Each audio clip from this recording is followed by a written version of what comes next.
Hey everyone, hope you're having a good day. My name's Andy. My channel is Finding Value.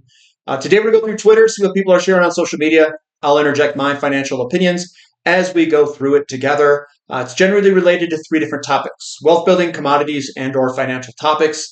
So let's dive right in, take a look, see what people are sharing. If you want to follow me, it's at Finance. And if you want to join our community, finding-value.com.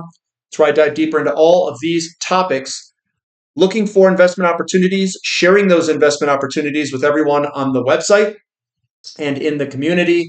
We have a Discord channel that we can chat back and forth. We also have midweek updates and question and answer sessions on the weekend where you can interact with me directly.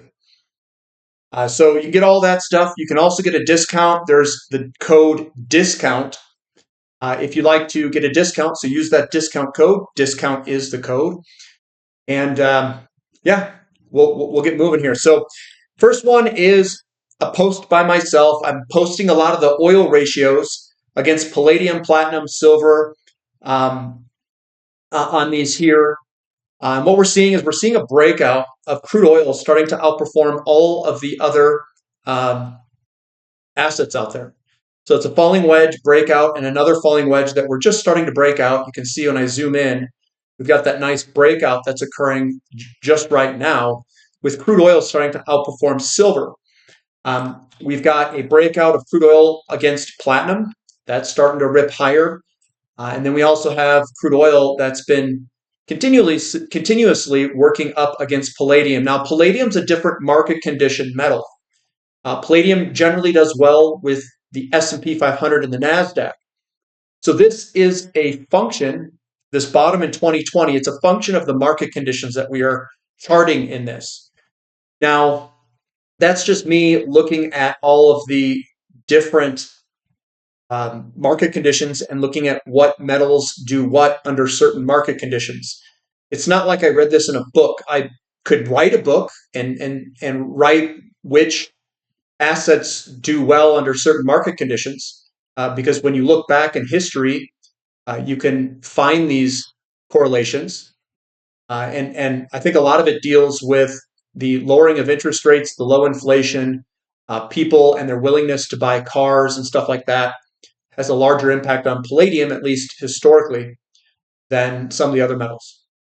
But that's also outperforming crude oil is outperforming palladium.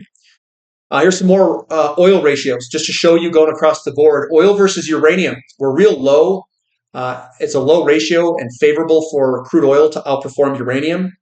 And then if you zoom in on the right-hand side, you can see the breakout here that we're getting in the near term. We've got crude oil versus the S&P 500. That's also breaking up. And I don't think I showed a longer-term, bigger picture view chart here, but this is coming off a double bottom. This is a bottom here, and this is another double bottom. And it's coming from a really, really low ratio where crude oil is very undervalued in relationship to the S&P 500. You could also say that the S&P 500 is also overvalued, given a bunch of different metrics like the CAPE ratio and maybe some other things, especially when you compare it against the 10-year yield. So here's some more ratios: oil to gold ratio, gold to oil ratio. This is a big one. I use gold as the measuring stick. 2020 was undoubtedly the cheapest oil has ever been in the history of tracking oil all the way to the 1800s. It was the best opportunity to buy oil probably of anyone's life and probably of almost any asset that is related to commodities. When that went negative, it created a slingshot all the way up out of the falling wedge here. We have another falling wedge on the right-hand side here. And if we zoom in on that right-hand wedge, we are breaking out of that as well. So crude oil is breaking out against gold. Now, sometimes it's easy to see things if you reverse the ratio. So we'll go to gold to crude oil. And what I see here is a shoulder, head, shoulder. And we are coming down off that right-hand shoulder. So this would have been the best opportunity is 2020, when the ratio blew out to the upside for crude oil, to buy crude oil. The second best time would have been right here on the right-hand shoulder for buying crude oil, which we did on the website, at least I did. And we are now moving down. We've broken that uptrend, and we're now moving down to the downside where the ratio is contracting. It was a 1 to 40 ratio up here where it peaked, and we are coming back down, and we're at 1 to 34. Now, 34 is still incredibly cheap against gold. Like historically, 34 is an incredibly good time to buy oil, irrespective of this coming down from 40.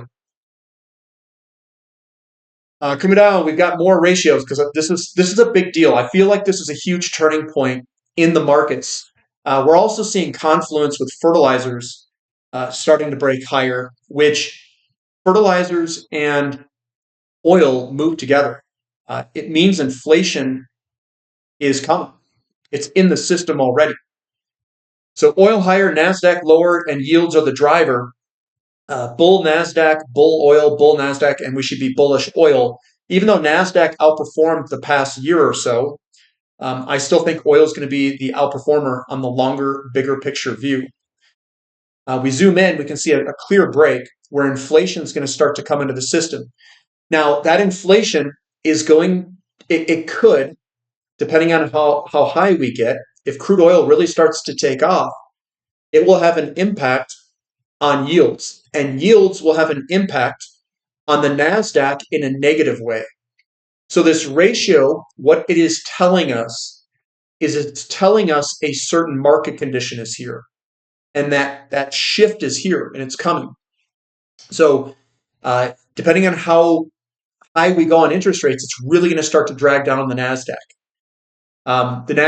So this is the 10-year yield. This is the 10-year yield breaking out. It's at 4.8% roughly. And I think we're at that level where it could have an impact. Now, if it does have an impact, we need to figure out what the Federal Reserve is going to do here. They're going to have to figure out what to do.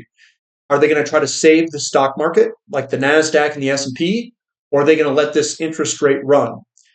It's also going to put pressure on interest rate or the interest expense from the bonds that are being rolled over and all that other stuff. So we'll see what happens here. It's going to get real interesting.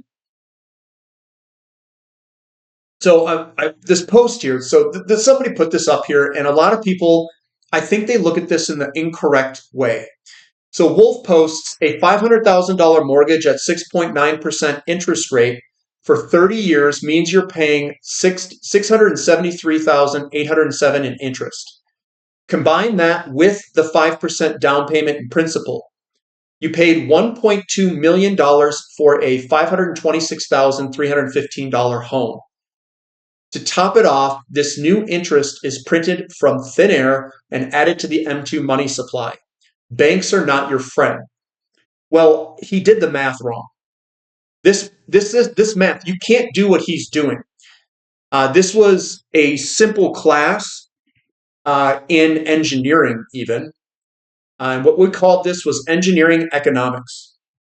So we would do these big projects where we would project out and see where the break-even points are. And we would do these calculations for big projects that we're doing, like buying a machine.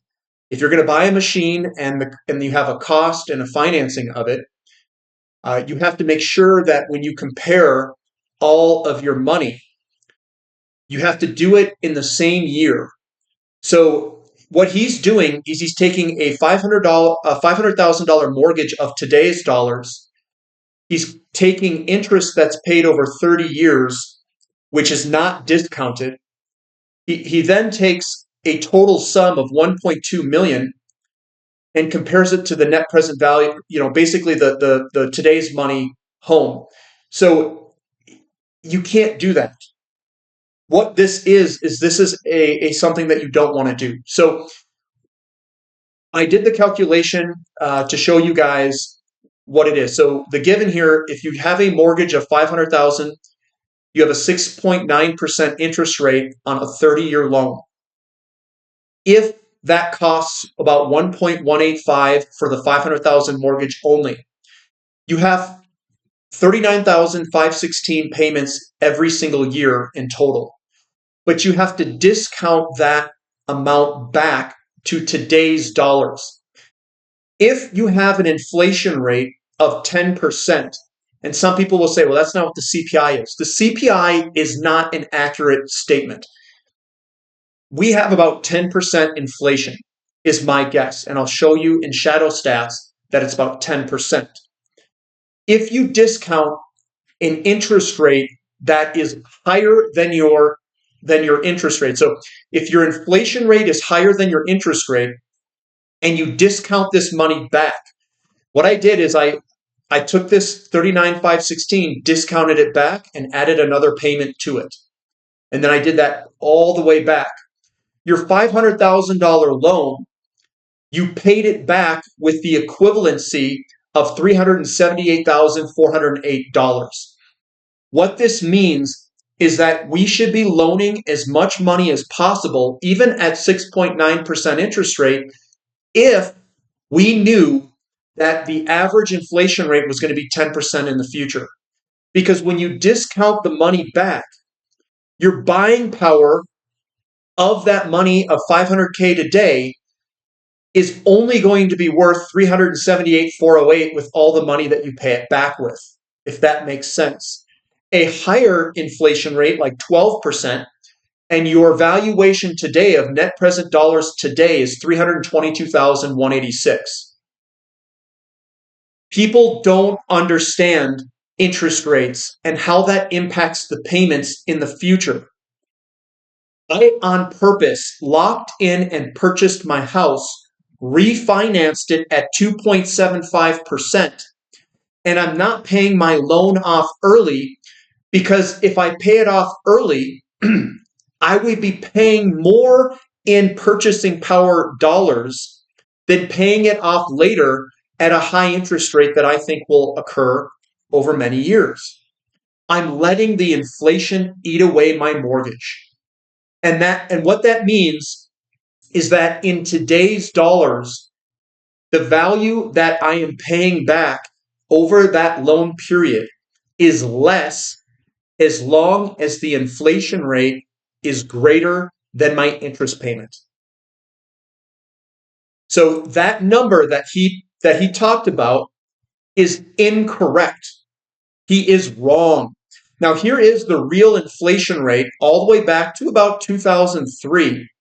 10% is the SGS alternate CPI 1980 based inflation rate. They've changed the inflation rate so they can manipulate GDP, and also so they can manipulate anything that is tied to inflation. So the 1980 based inflation rate has been running about 10% on average. We got up about to 17 or 18% in 21-22. The 1990 based inflation rate is around 6%. And what they're doing is they are understating inflation using hedonic adjustments and substitution and all these other tricks that they are doing to understate inflation. And anything that's indexed to inflation, they can pay less out. They net the difference. The government and Federal Reserve nets the difference to try to inflate the debts away. This is big in understanding because I purposefully purchased a house, got a low interest rate, and locked it in. I did it on purpose. So even though I'll pay more with the total down payment and principal and interest payment, it doesn't matter, because the dollar that I'm paying today is not the same worth of the dollar that's 5 years out, 10 years out, 15, 20, and 30 years out. 30 years out, a dollar is going to be worth pennies. So when I pay my mortgage off, I'm paying pennies for that mortgage, if that makes sense. Eric Nettle, the most visible cost of living is when American pulls up to the gas pump to fill up their cars every week. Tariffs on Canadian oil, 60% of U.S. imports, and irreplaceable at scale, would be a direct cost pass-through to the U.S. consumer. If implemented, we think tariffs would likely be very short-term, and consequently, weakness in Canadian oil stocks to be an opportunity given the 70-plus WTI, a 44% Forex uplift. tight differentials, fortress strength balance sheets, and a commitment for meaningful share buybacks in 2025. And I agree with it. To put a tariff on energy is you're just taxing your populace even more. Tariffs are not good. Taxes are not good. And it doesn't matter where you place them. It's going to impact the consumer.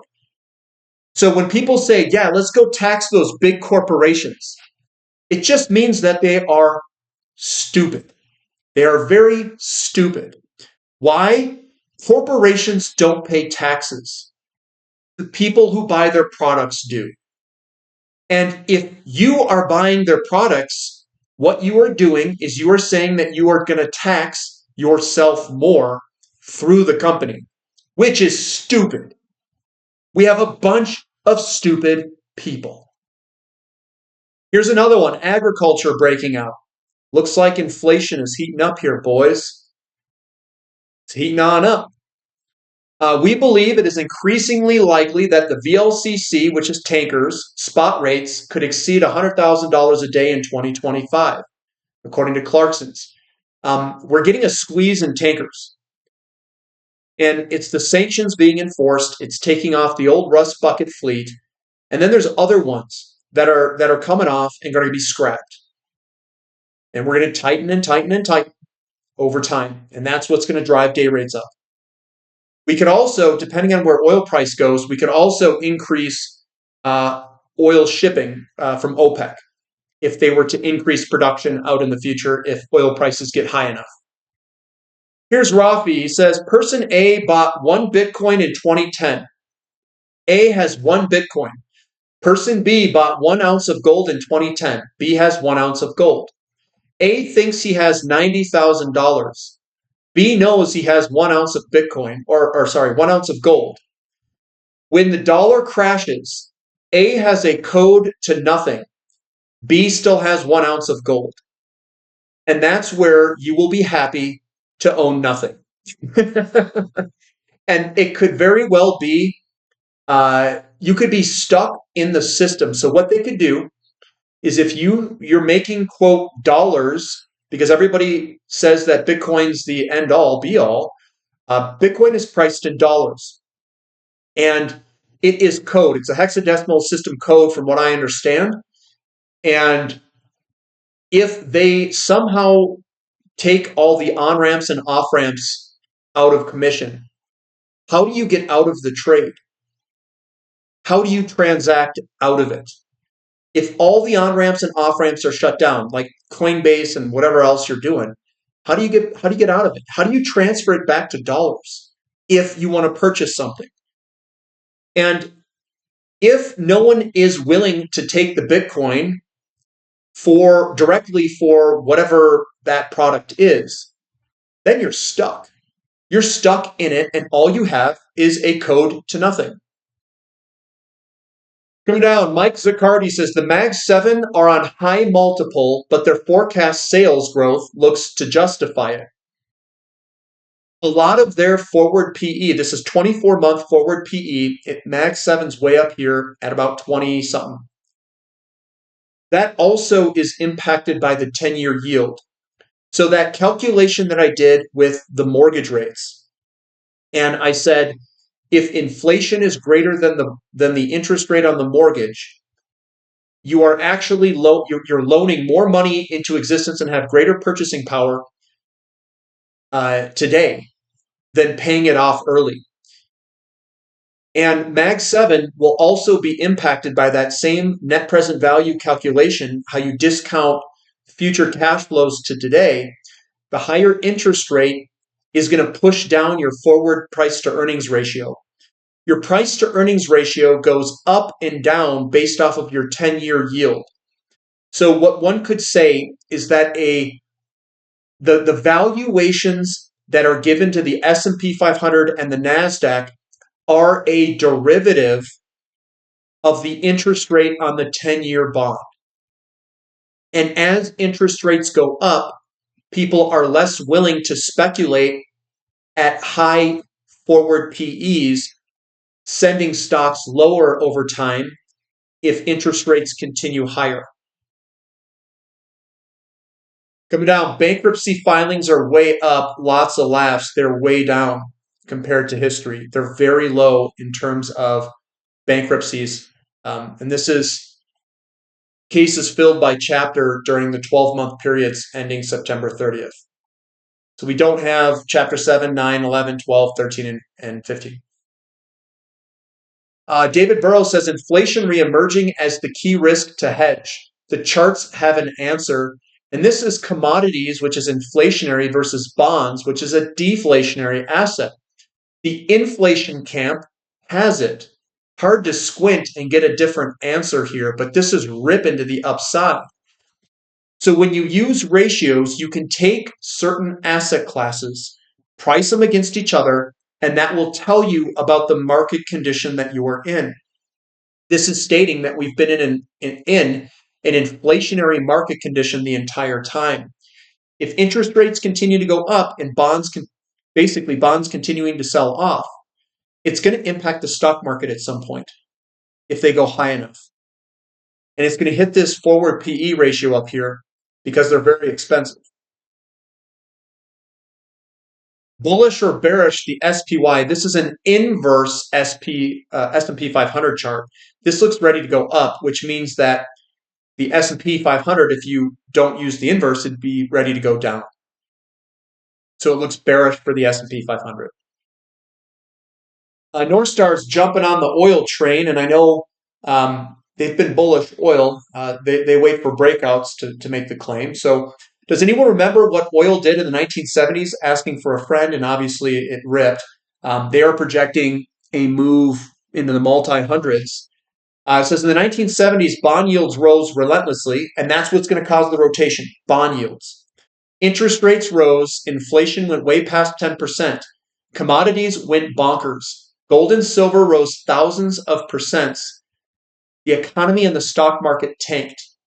And we're at the same exact location, breaking out here as we were in the early 1970s. We're gonna leave this completely in the dust. We're gonna go multi-$100 oil here.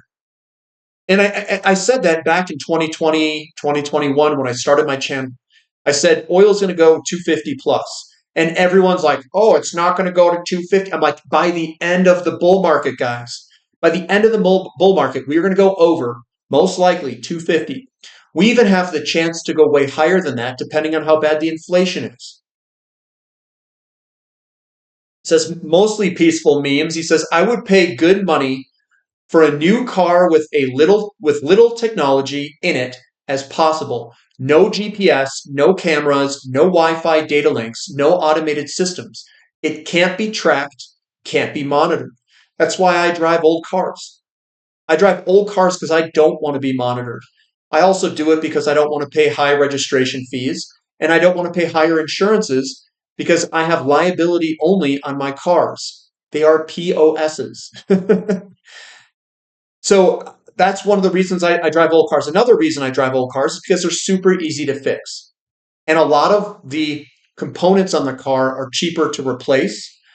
The tires, a lot of the new cars have gigantic wheels, which require more expensive tires. Like if you've got 18, 19, or 20-inch wheels, the tires are way more expensive versus driving old Honda Civics with 14 or 15-inch wheels. The tires are like $30 a tire. It's so much better. Also, your moment, so we call it polar moment of inertia. Polar moment of inertia is the ability or the energy it takes to spin something up and spin it down, given the size of the tire diameter and the weight where it's located from the radius outward. So as you spin these things, having these smaller engine cars with small wheels and tires, they're much more efficient in terms of starting, stopping, and going around traffic. Now, if there was some way to combine newer technology in the engines and then have those small wheels that are super light, you'll probably get really good mileage if you could do that. The fertilizer index is exploding off its cycle lows. It's ripping, triple bottom. Love it. So fertilizers also move with oil and interest rates. You can see the last big boom was 21 and 22. We came on back and we're ready to maybe boom again here. Javier Blas says, oil market after meeting President Trump in Mar-a-Lago. There we go. Alberta Premier Danielle Smith says Canada should prepare for 25% tariffs starting on January 20th on all U.S. bound products, including crude oil. I'm not expecting any exemptions, she told reporters. That's why some of the oil stuff is selling off, is because this is going through the system here. OPEC predicts we'll be using 112.5 million barrels per day of oil by the end of 2029. He says that won't happen. We don't have the oil. Certainly not anywhere under $100 a barrel, if at all. And that's the big problem that we're going to hit, guys. We don't have the oil for the demand that is coming in the near future. Somewhere between now and 2029, and I can't tell you the exact time, oil's going to rip. And if oil production rolls over, if it rolls over, you don't know what that's going to do to oil price. Some people say, oh, it's going to go up. How are people going to afford it? No, you're going to be pricing people out. And it highly depends on what the rollover looks like. If it's a dramatic rollover where you're losing 5 to 10 million barrels a day, I don't know what that means for price. I don't know what that means for price. And I don't even think the currencies and bond markets will survive that. So the day of reckoning is coming, and it's coming within probably the next few years. If oil does roll over, I don't know for certain. We'll have to get the price up to multi-$100, $150, $200, $250, $300 a barrel oil, and we'll see what production can do. I am not in the camp that price will solve everything. When physics comes into it, geology is the ultimate determining factor of ultimate recoverable oil and also the flow rates of oil. So if we hit certain levels where the geology starts coming into play, the price doesn't even matter. You'll still produce less, no matter how much you drill. We tried doing that with conventional oil in 1970 in America. They tripled the oil rigs and production still went down. So oil rigs and the number of oil rigs does not directly correlate with production after you hit the 50, we'll call it the 50% mark, and we're starting to roll down from the geology aspect of it. But that's where I'm going to end it, guys. That's what we've got for today. Give me a thumb up for the content, subscribe to the channel, and we'll catch you guys later. This is Finding Value.